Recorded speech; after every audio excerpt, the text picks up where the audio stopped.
Joining me on the latest episode of the Gray Area Podcast. Make sure you subscribe to our podcast on Apple Podcasts, Spotify, and wherever you get your podcasts for free. And also on our YouTube channel at Kevin Gray Sports and on Twitter, Facebook, and Instagram. Also at Kevin Gray Sports. I am joined by the senior editor and writer for Dallas Mavs, Step Back Mavs co-host for SI.com, Dalton Trigg, joining me on the program today. Dalton, what's going on, man? How's it going, Kevin? Appreciate you having me on again. I'm enjoying a little fresh air outside. It's a beautiful night, and the Mavs they're back in action tomorrow night. It's preseason, but it's action nonetheless. So that's right. That's right. The Mavs are back in action. They will do so as we record this on Saturday, taking on the Milwaukee Bucks, and obviously it's been an emotional week for the Dallas Mavericks, saying goodbye to JJ Barea after over a decade with this basketball team, former NBA champion, of course, back in 2011 with this team. For you, what are your lasting memories of JJ Barea as a player and as a man who grew up kind of in front of our eyes throughout the past decade as a member of this Mavericks basketball team? Just a guy that was relentless. You hear a lot of people talk about it, but guys like JJ Barea, they don't really carve out the careers that Barea had. He, given his size, he wasn't really expected to make it, and if he did make it, I don't think people saw him, being a key piece in a championship team almost a decade ago. So just being relentless, that's what I always think about with Barea, a fierce competitor. He wasn't scared to, stand up to anybody, even if I remember one game a few years back, they were playing the Clippers and Blake Griffin was still on the Clippers, and, they got in a tussle and he shoved Blake Griffin to the ground like almost like he was the stronger guy. Yeah. So stuff like that. I mean, he just a feisty player. He said it himself. Dallas is his second home to Puerto Rico. And, he was the last member of that championship team on this Dallas Mavs roster. Dirk went year before last, and now Barea's gone too. So it's tough, but, he'll be back soon. Whether he plays somewhere else this year or not, Mavs will bring him back in some sort of capacity in the coaching game. He'll probably be an assistant coach or something in player development, something like that. But we're going to miss him. He was a good mentor to Luka. Yeah. Along with Dirk while he was there that 1 year with Luka. And it was sad this week. I mean, overall, given, who all the Mavs have on the roster, it was the right move to make, which is, why they did it. But it's still sad regardless.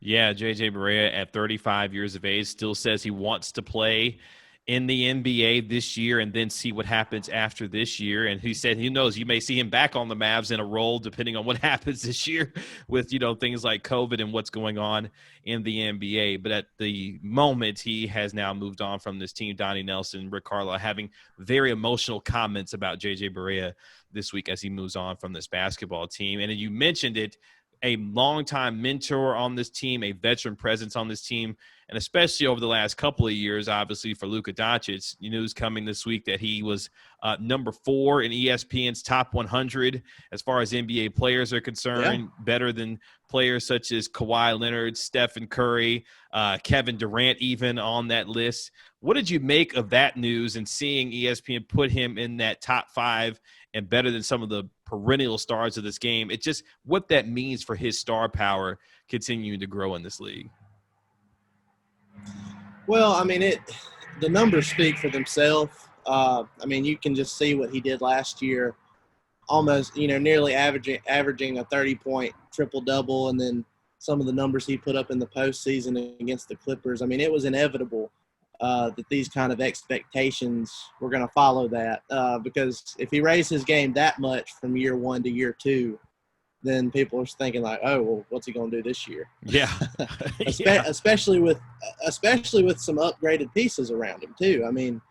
I definitely think the Mavs got better even though the free agency period wasn't exactly what most fans wanted to see, the draft was an A+. And then they still added a couple pieces in free agency to make them a better team. And for a team that was sixth in the West and they were a couple games out from breaking into the top four last year, I think it's reasonable to see, they have Luka in as the fourth best player going into the season. He was all NBA, so he was already, last season arguably was one of the top 5 players anyway. And then they have the Mavs, I believe the last power rankings piece I checked, they were 6. So a lot of expectations for the Mavs this year, but given the moves they made this offseason and given what we've seen from Luka as far as improving from one year to the next, I think it's justified. The NBA is experiencing the shortest turnaround from one season to the next when they start their season on December the 22nd. And for a team like the Mavericks, obviously getting the experience that they did this past season, losing in the first round to the Clippers, but taking them almost to 7 games, what do you think that does for the mindset of this basketball team now having that experience under their belt and what that can do for their confidence going into this year? Well, I think it's huge. You look at, and I'm not saying that this team is going to turn into a Golden State Warriors type dynasty, but you look at a team like the Warriors before they started that upward trajectory and took that next step, they couldn't get past the Clippers, the Lob City Clippers that had CP3, DeAndre Jordan, and Blake Griffin. And, they finally broke through. I believe they beat San Antonio in the playoffs one year, and then next thing you know, a year or two later, they won a championship. So experience is just priceless. Playoff experience is priceless for a young team, and especially for a guy like Luka. And, you saw, he was ready for the moment. Yeah, he got the experience. Some people, they need to get the experience before they can perform at that level. But no, this dude, he went out there and he was ready. So I think it's going to be more valuable for guys like Maxi Kleba, who struggled in his first ever postseason. He couldn't hit any shots, even though he was nearly a 40% three-point shooter during the regular season. Tim Hardaway Jr. struggled a little bit. Dorian Finney-Smith, at least on the offensive end. So I think that's where the experience is really going to help them going into this year, given if they have good health and they make it to the playoffs again, like everybody expects. I think that's where it's going to make the biggest difference is with the role players. And you kind of alluded to some of it with respect to the health of this basketball team. Kristaps Porzingis still recovering from his torn meniscus, expected to be back at some point in January. Dwight Powell coming back from a torn Achilles. Obviously, Jalen Brunson coming back from shoulder surgery also. When you start looking at the pieces around Luka Doncic with respect to what they brought in and the health of this team continuing to improve, does the depth of this basketball team speak to the kind of playoff run that they could make given the experience now that they've gotten having been in the playoffs last year? For sure. I think, that's the one biggest difference. Not just that they upgraded at certain spots, but just overall depth of this team is so much better than it was last year, especially at the wing position. Last year where if they, when they got in a pinch with injuries and everything, they were having to give DeLon Wright and Justin Jackson minutes, which, those guys can do some things at certain times, but it wasn't ideal for them. So now if you get in a pinch, you have guys like veteran James Johnson, who's a tough guy, and we saw what he could do towards the end of last season when he was traded from Miami to Minnesota. So he's a tough dude. He can put up numbers. You've got the rookie Josh Green, who is a really good athlete, a good defender. You've got Tyrell Terry coming in the door, who's supposed to be your, Seth Curry replacement, same player type, knockdown three-point shooter. You don't know how much, playing time he's going to get right off the bat, but you just keep going down the line. You have Josh Richardson starting now. Yeah. And that's like the perfect, at least from a, player position, like what kind of how his game is molded, it fits perfect next to Luka in that backcourt. So from the starting lineup, through the end of the bench, it's just a much deeper team. And I think that's where the Mavs are going to see the biggest difference when it gets to the playoffs, because you won't be playing guys who normally wouldn't be playing. Yeah, no, I agree. And I think one of the things that I'm most excited about, especially for a guy like Josh Richardson, you saw the leap that Tim Hardaway Jr. was able to make in his game in terms of catch and shoot three-pointers. When you got a guy like Luka Doncic, wide open, he's going to give you clean looks at the three-point line. And I think Josh Richardson has a real chance to improve his three-point shooting, especially from a catch and shoot standpoint, plus how good he is defensively. That is something that obviously head coach Rick Carlisle has focused on in terms of this offseason with getting them better defensively, a team that finished 18th in defensive efficiency last year. Do you fear that there may be a slight overcorrection with respect to this offense and defense, how good they were last year, historically the best in terms of offensive efficiency in NBA history, and the emphasis on defense? Do you think that may take away from some of that offense because they will be expending, it seems like, much more energy on the defensive end with that being a focus?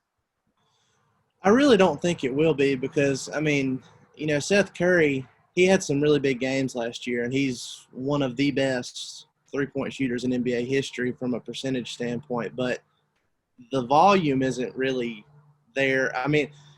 Don't get me wrong, the Mavs are going to miss having that kind of elite shooting, but with what we've seen, I think we're going to get more of the Josh Richardson that we saw in Miami, who shot closer to 38, 39% from three instead of last year in Philadelphia, where he shot 34% on a team that had no spacing at all. Right. The roster just didn't really fit together. So, yes, they're going to miss him. I don't think they're overcorrected, as you pointed out, as far as the offense and defense goes. I think they added more defense and they lost a lot of offense, but they added just enough offense, back with Josh Richardson to where it's just going to make them a much better team. And Josh Richardson, he can handle the ball too. He's going to be a very good secondary playmaker. And I think that's going to be a big help to Luka Doncic, because his usage rate is already so high as it is. Him and James Harden had, two of the top usage rates a year ago. I would love to see some of that ball pressure being taken off of Luka with respect to handling the basketball at times, because he's going to be asked to do a lot in terms of scoring load, especially early on with Porzingis, missing a few games here. And I wonder, because I think one of the best things that I saw from Porzingis a year ago was, even as his offensive game struggled to come along early on in the season, he remained engaged on the defensive end with his block shots and his, altering shots at the rim and those kinds of things that Carlisle talked about, a lot of that, him staying engaged in that way. Do you still think that Kristaps Porzingis, given if his health is where it needs to be, can be the second best player on a potential championship team, given the array of skills that he has at the center position, even with Dwight Powell coming back this year? Oh, yeah. Yeah.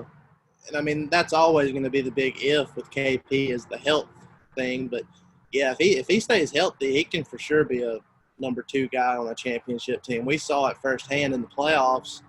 And, I've said it. I've been adamant about it since it happened. But, if he doesn't get hurt, the Mavs probably win that series against the Clippers, and who knows what happens going on from there. So, we saw it even with a torn meniscus in Game 3. He still went off for, 30 points. And I don't know. He had a double-double.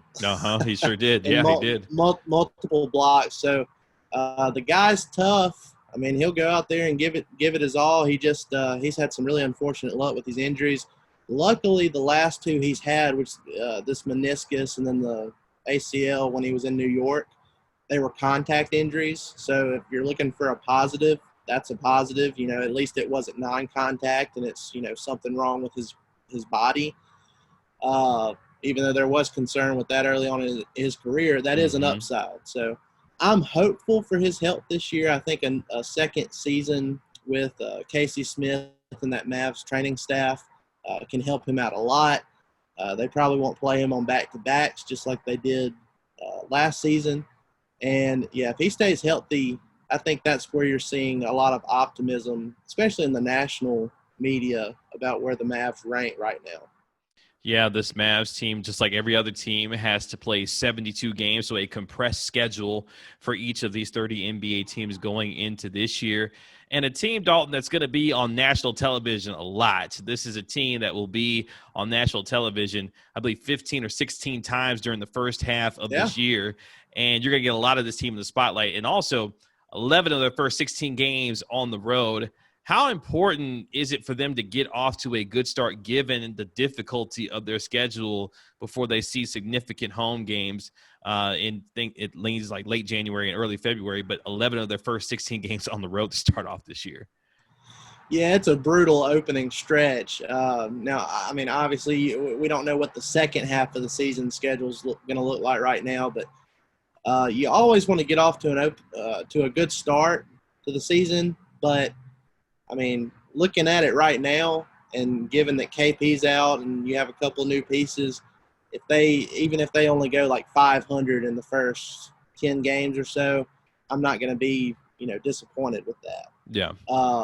But there's always the potential. You never know how training camp has gone, and guys have developed chemistry, and if the rookies are going to perform enough to where they can get some minutes in Carlisle's rotation. There's a lot of factors at play that'll determine what kind of start they get off to. It's going to be tough, but I think they're more than capable of getting off to a really good start this year.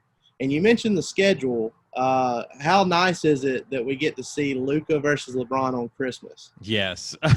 That's and in the primetime slot too, that 7 p.m. game, yeah. which everyone is tuned in for on Christmas Day to get two of the biggest stars in the NBA in primetime in Los Angeles. And as you mentioned earlier, Luka's not afraid of the moment. People forget that the Mavs walked into Staples Center and put a beat down on LeBron and the Lakers in that last season, and Luka Doncic was not afraid of that moment inside of Los Angeles. So my man's not afraid to walk into LeBron's house and take on the defending champs. And that kind of gets me to where – so the Mavericks obviously a favorite to potentially be in the top four of the Western Conference this year. Do you think that they have the team and the makeup to be able to crack that top four when you start thinking about teams like the Lakers and the Clippers and the Nuggets and others that will be right there also, given how talented this Mavs team is? Can they crack the top four of the West this year? Yeah, I think so. I mean, you look at Denver, the Mavs, they were 3-1 against the Nuggets the last regular season, if I'm remembering that correctly. And they lost Jeremy Grant, who was a key piece for them last season too. So I think they'll be better than Denver. The Houston Rockets are a mess right now. Yeah, James Harden, it's looking like he's going to eventually get traded, and they've already traded Westbrook, and so I think they'll be better than Houston. So I mean, you're at the number 6 seed, and then you figure, okay, well, two teams that were ahead of them have gotten worse, and one's going to get even worse before it's said and done. So I think I'm comfortable saying that the Mavs are going to end up being in the top four this year in the Western Conference. And it's amazing because if this team had played much better in clutch time, I believe last year they went 8-24 in clutch moments. This team probably could have been as high as a 2 seed if they had been much better with respect to some of those moments there. And who knows what we're talking about from a standpoint of their playoff run from a year ago. And as you look at the rest of the Western Conference, obviously, what are you wanting to see from the Mavericks during this preseason? Obviously, just 3 preseason games, a couple against the Milwaukee Bucks and then 1 against the Minnesota Timberwolves. What are you looking to see from them early on to give you some indication that this team is starting to get into rhythm as we get ready to start the regular season? Well, I want to see, because on paper, we've talked about it a little bit, but on paper, the team has gotten much better defensively. I'm looking for that in the preseason. I want to see the defensive energy pick up a little bit from where it was last year. And, we saw glimpses of it in the bubble from individual players, maybe not from the team overall, but, like Luka himself, he's not the greatest defender, but you saw glimpses in the bubble of where he was getting in front of his man. He was playing better man-to-man defense than he had been during that season. So that's what I'll be looking for, defensive intensity. And it's funny when you mentioned, Luka in terms of some of his defensive improvement there. I think one guy that's an unsung hero who obviously does the dirty work is a guy like Dorian Finney-Smith, who I expect this year to continue to elevate his game, especially from a defensive standpoint. If Rick Carlisle is going to put this much focus on defense, I'm sure Dorian Finney-Smith is going to be a guy at the head. It's like, look, I got to take on the defensive assignments of some of the best guys in the league. And who do you think is an X factor or unsung hero of this team that could make a better impact on this team this year or continue to elevate his game from what he did a year ago in order to help this Mavs team continue to improve? Well, I've really got two, but yeah, I'll start with Willie Cauley-Stein. Now that we know that Dwight Powell is completely healthy, it seems like he's going to end up being the starting five, at least at the beginning. I personally think it would work better if they brought him off the bench with Maxey, because him and Maxey play outstanding together. Mm-hmm. It'd be a great combo off the bench. But until KP gets back, I was hoping they'd start Willie Cauley-Stein because he had some glimpses. He gave us some glimpses last year of what he could be with this team. Only played 13 games, I believe, with the Mavs, and then due to COVID and the birth of his daughter during the summer, he wasn't able to join the bubble and continue that when they really could have used him then. So that's what I'm looking forward to. He's a really athletic, versatile center. He's been working on his shot so he can potentially stretch the floor a little bit too if they need it. So even if he's coming off the bench, I'm looking forward to see what kind of impact he makes because he has a golden opportunity with KP out. He has an opportunity to be a staple in this Rick Carlisle rotation. Yeah. And then my second one is going to be Trey Burke. I mean, that's the obvious one because the way he played when the Mavs brought him in for the bubble and then into the playoffs, I mean, he was instant offense. Yeah. Yeah. I mean, it was looking like, it was like prime JJ Barea stuff, So, so I think he's going to be the spark plug off the bench this year. He's going to lead that second unit. And we talked about depth earlier. It'll be great. And not only is Josh Richardson a good secondary ball handler, but just the overall depth. You have Trey Burke off the bench. You have Jalen Brunson back. A lot of guys who are capable of handling the ball, and that's going to help out a lot. Yeah, no, it should be very interesting. And one of the things that I'm looking for is how quickly, once Porzingis is ready to go at 100%, if he will get inserted back into the starting lineup and how much you will see Powell and Porzingis on the floor together. I'm not sure how that would work necessarily with Porzingis and Powell on the floor together, but I'm interested to see how Carlisle would work that out if he decides to play them together a little bit more, given that both of them will be healthy again. But right. As you look into this season, what does Dalton see as far as his crystal ball with the Mavericks and how they will fare this year now that we're on the cusp of a brand new season starting? I see the Mavs getting into the top. I think they're going to be a 3 seed. Okay. And I went on another podcast recently, and my win prediction for them as far as record would be whatever is the conversion rate for a 55 win season in an 82 game year. So there's only 72 games, so I think that come out to like a little over 45 or something like that. Yeah, that's around 45, 46 wins, yeah. Yeah, so that's where I think they'll be, and I think that'll be enough to get you into the top 3 this year. And, I mean, as far as playoff matchup and everything, we'll see how that goes. But I wouldn't be shocked if you end up seeing the Mavs playing the Golden State Warriors in the first round, which would be a really fun series. But okay. That's what I'm thinking. I'm thinking 3 seed this year for the Mavs. I think Luka's going to have another stellar season. When KP I'm more surprised that you put the Golden State in the playoffs. That's the part I'm a little shocked by with having Golden State in the playoffs. Yeah, I think with Curry back, and I mean, I'm a real believer in James Wiseman. Okay. So he's kind of a unicorn in his own right, in my opinion. So, yeah. But yeah, I think Golden State. If Curry stays healthy, and Draymond stays healthy, I think they'll squeak into the playoffs. Okay.